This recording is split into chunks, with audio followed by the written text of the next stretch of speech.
During these next few weeks, we are focusing our devotional thoughts on the issue of racism.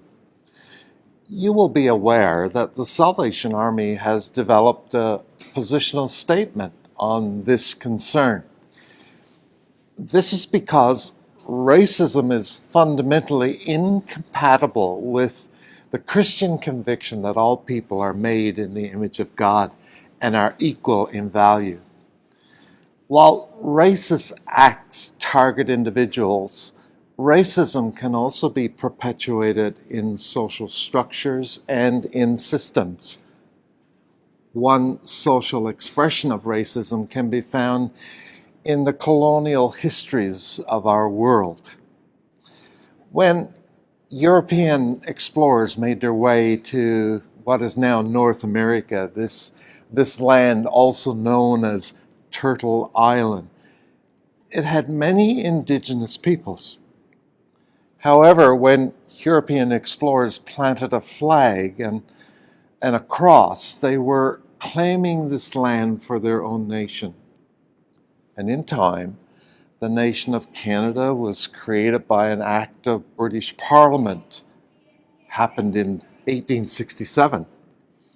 Tragically, my homeland, Canada's political leaders created very racist policies that sought to eliminate Indigenous peoples from the land.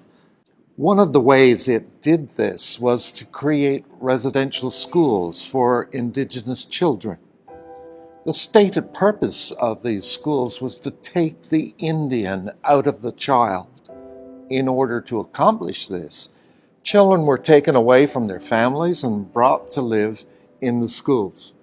The children were forbidden to speak their languages, to practice their customs. Their Indigenous identity was stripped away from them. Far too often, they were sexually abused. Because these residential schools were most often supervised by the church, a cross was placed in the classroom. The sacred symbol of a suffering God stood in the same room as suffering children. Only in recent years has Canada apologized to its Indigenous peoples for the evils of colonialism. And in recent years, our Salvation Army in Canada has also repented and sought healing for this social sin. Recently, a powwow or a gathering of peoples has been held at an army camp where Indigenous people from North America gathered with settlers, shared food, learning, and enjoyed Indigenous traditions. At the heart of the Christian faith is the conviction that in Christ God was reconciling the world to himself and entrusting that message of reconciliation to us. That's 2 Corinthians 5:19. Reconciliation has many dimensions, one of which is reconciliation of Indigenous peoples with its settlers. Another important task of reconciliation is to help Indigenous Salvationists to reconcile their cultural identity with Salvation Army identity. And some have felt the need to compartmentalize these two identities in the past.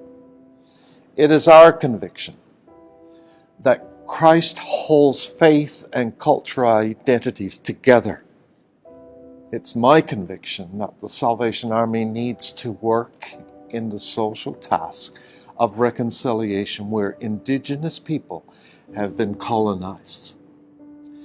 Colonized racism is not acceptable. Let me ask you today, in what ways has our world colonization impacted you?